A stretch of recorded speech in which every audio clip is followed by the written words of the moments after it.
Olá, tudo bem com vocês? Hoje, dia 262 da nossa leitura da palavra em ordem cronológica, nós vamos ler os capítulos 4 ao 6 do livro de Esdras e o capítulo 137 do livro dos Salmos. Vamos à leitura? Esdras, capítulo 4. Os inimigos fazem parar as obras. Quando os adversários de Judá e Benjamim ouviram que os que haviam voltado do cativeiro estavam reconstruindo o templo ao Senhor Deus de Israel, aproximaram-se de Zorobabel e dos chefes das famílias e lhes disseram: Deixem-nos ajudar na construção, porque buscamos o mesmo Deus que vocês buscam. Já temos oferecido sacrifícios a ele desde os dias de Esar-Adom, rei da Assíria, que nos fez vir para este lugar. Porém, Zorobabel, Jesua e os outros chefes de famílias de Israel responderam: Vocês não têm nada a ver conosco na construção do templo ao nosso Deus. Nós mesmos, sozinhos, vamos construí-lo ao Senhor, Deus de Israel, como Ciro, rei da Pérsia, nos ordenou.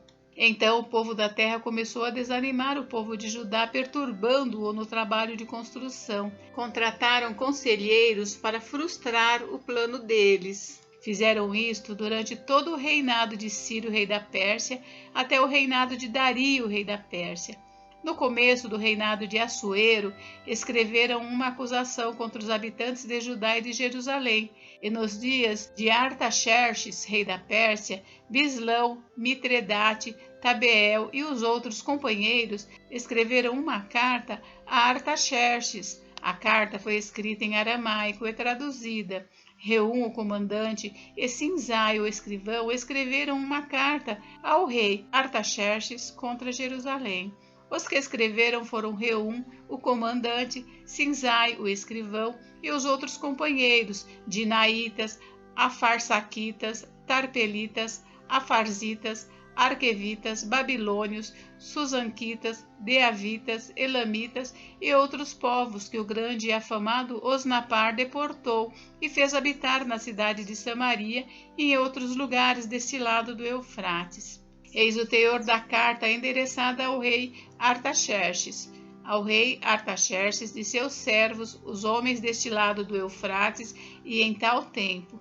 Seja do conhecimento do rei que os judeus que saíram daí vieram a Jerusalém. Eles estão reconstruindo aquela cidade rebelde e má, estão restaurando as muralhas e reparando seus fundamentos. Saiba ainda o rei que se aquela cidade for reconstruída e as muralhas forem restauradas, eles não pagarão os direitos, os impostos e os pedágios, e assim causarão prejuízos ao rei. Agora, como somos assalariados do rei e não queremos ver a desonra dele, por isso mandamos este aviso ao rei, para que faça uma investigação no livro das crônicas de seus pais, e nele o rei descobrirá e saberá que aquela cidade foi rebelde e danosa aos reis e às províncias, e que nela tem havido rebeliões desde os tempos antigos, por isso a cidade foi destruída. Portanto, informamos ao rei que se essa cidade for reconstruída e as suas muralhas forem restauradas, o rei não terá mais a posse das terras desse lado do Eufrates. O rei mandou a seguinte resposta: a Reum, o comandante, a Sinzai, o escrivão, e a seus companheiros que moram em Samaria, bem como aos demais que estão além do Eufrates. Paz. A carta que vocês nos mandaram foi lida com clareza na minha presença.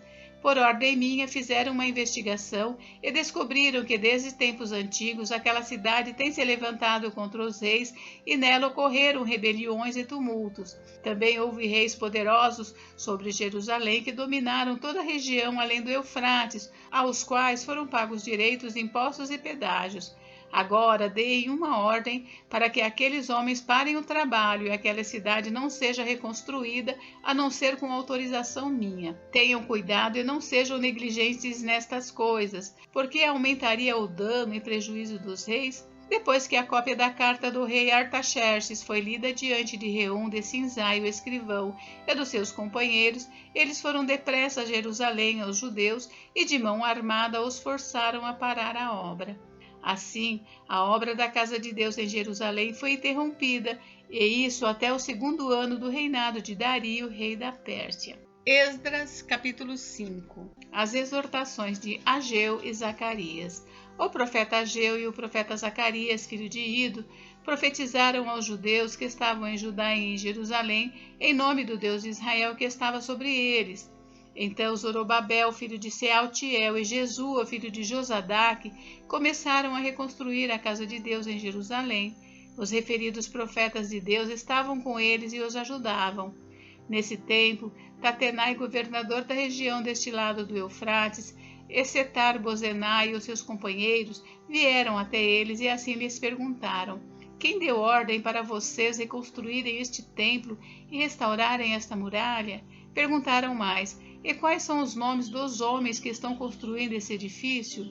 Porém, os olhos de Deus estavam sobre os anciãos dos judeus, de maneira que não foram obrigados a parar, até que o assunto chegasse a Dario e viesse resposta por carta sobre isso. Os adversários consultam Dario.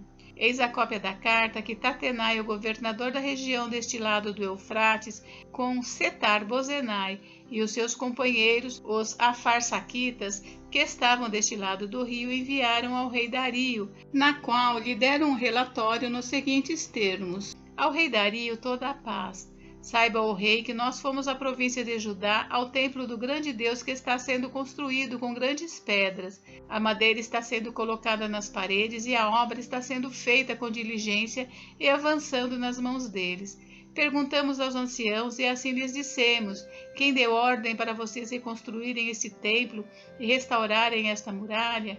Além disso, perguntamos também pelos nomes deles, para informar ao Senhor, para que pudéssemos enviar por escrito ao rei os nomes dos homens que são os chefes deles. Esta foi a resposta que nos deram: nós somos servos do Deus dos céus e da terra e estamos reconstruindo o templo que há muitos anos tinha sido construído, o qual um grande rei de Israel construiu e terminou. Mas depois que os nossos pais provocaram o Deus dos céus à ira, ele os entregou nas mãos de Nabucodonosor, rei da Babilônia, o caldeu, o qual destruiu este templo e transportou o povo para a Babilônia.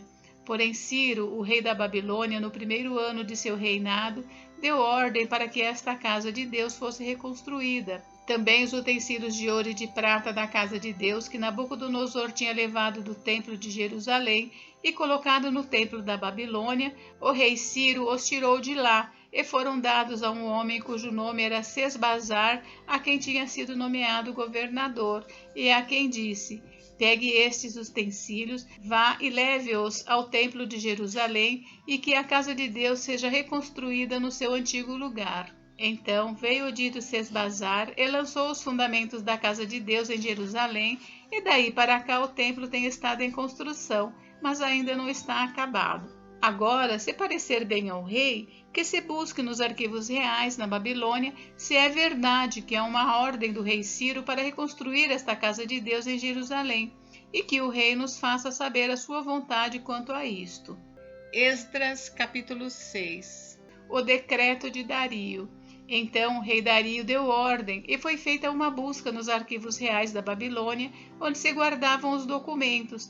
Em Ecbatana, a fortaleza que está na província de Média, se achou um rolo e nele estava escrito um memorial que dizia assim: o rei Ciro, no primeiro ano do seu reinado, baixou o seguinte decreto: com respeito à casa de Deus em Jerusalém, ela deve ser reconstruída para ser um lugar em que se ofereçam sacrifícios. Os seus fundamentos serão firmes, a sua altura será de 27 metros e a sua largura será de 27 metros, com 3 carreiras de grandes pedras e uma carreira de madeira nova. As despesas serão pagas pelo Palácio Real. Além disso, os utensílios de ouro e de prata da casa de Deus que Nabucodonosor havia trazido do templo de Jerusalém, levando-os para a Babilônia, serão devolvidos para o templo de Jerusalém, cada utensílio para o seu lugar, serão recolocados na casa de Deus. A resposta de Dario. E agora você, Tatenai, governador da região do outro lado do Eufrates, e também Setar-Bozenai e seus companheiros, os Afarsaquitas, que estão do outro lado do rio, fiquem longe daquele lugar. Não interrompam a obra desta casa de Deus, para que o governador dos judeus e os seus anciãos reedifiquem a casa de Deus no seu antigo lugar. Também estou decretando o que vocês devem fazer com esses anciãos dos judeus, para que reedifiquem esta casa de Deus, a saber, que da tesouraria real, isto é, dos tributos recebidos da região do outro lado do rio Eufrates, se pague diligentemente a despesa a estes homens, para que a obra não seja interrompida. Também lhes seja dado dia após dia, sem falta, aquilo de que necessitam, novilhos, carneiros e cordeiros para os holocaustos ao Deus dos céus, também trigo, sal, vinho e azeite, segundo a determinação dos sacerdotes que estão em Jerusalém. Isto para que se ofereçam sacrifícios de aroma agradável ao Deus dos céus e orem pela vida do rei e de seus filhos. Também estou decretando que, se alguém alterar este decreto, uma viga seja arrancada da sua casa e que ele seja levantado e pendurado nela, e que a sua casa seja transformada num montão de entulho. Que o Deus que fez habitar ali o seu nome derrube todos os reis e povos que estenderem a mão para alterar o decreto e para destruir esta casa de Deus que está em Jerusalém. Eu, Dario, baixei o decreto, que se execute com toda a diligência. O templo é construído. Então Tatenai, o governador da região deste lado do Eufrates, Setar-Bozenai e os seus companheiros assim o fizeram com toda a diligência, segundo o que o rei Dario havia decretado.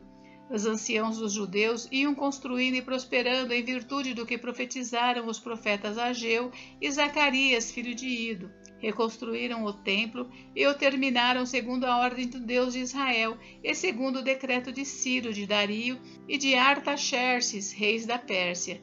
Terminaram a construção deste templo no 3º dia do mês de Adar, no 6º ano do reinado do rei Dario. A dedicação do templo. Os filhos de Israel, os sacerdotes, os levitas e o restante dos exilados celebraram com alegria a dedicação desta casa de Deus.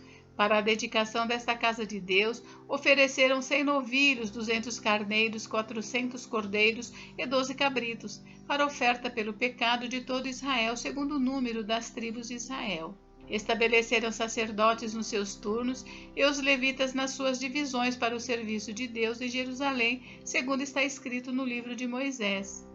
A celebração da Páscoa. Os que voltaram do cativeiro celebraram a Páscoa no dia 14 do 1º mês. Os sacerdotes e os levitas tinham se purificado, e todos, sem exceção, estavam puros. Mataram o cordeiro da Páscoa para todos os que voltaram do cativeiro, para os sacerdotes, seus irmãos e para si mesmos. Assim, os filhos de Israel que tinham voltado do exílio comeram a Páscoa juntamente com os que, unindo-se a eles, se haviam separado das coisas impuras dos gentios da terra, para buscarem o Senhor Deus de Israel. Celebraram a festa dos pães sem fermento durante 7 dias, com alegria, porque o Senhor os tinha alegrado, mudando o coração do rei da Assíria a favor deles, para lhes fortalecer as mãos na obra da casa de Deus, o Deus de Israel. Salmo 137. Saudades de Sião. Às margens dos rios da Babilônia nós nos assentávamos e chorávamos, lembrando-nos de Sião. Nos salgueiros que lá havia, pendurávamos as nossas harpas, pois aqueles que nos levaram cativos nos pediam canções. E os nossos opressores queriam que fôssemos alegres, dizendo: cantem para nós um dos cânticos de Sião. Mas como poderíamos entoar um cântico ao Senhor em terra estranha? Se eu me esquecer de você, ó Jerusalém, que a minha mão direita se resseque, que a minha língua fique colada ao céu da boca, se eu não me lembrar de você, se eu não preferir Jerusalém a minha maior alegria. Contra os filhos de Edom, lembra-te, Senhor, do dia em que Jerusalém foi tomada, pois diziam: arrasem, arrasem Jerusalém até os seus alicerces. Filha da Babilônia, você que será destruída. Feliz aquele que lhe retribuir o mal que você nos fez. Feliz aquele que pegar os seus filhos e esmagá-los contra a pedra. Gente, encerramos por hoje, mas amanhã tem mais. Fiquem com Deus. Deus abençoe vocês. Até amanhã.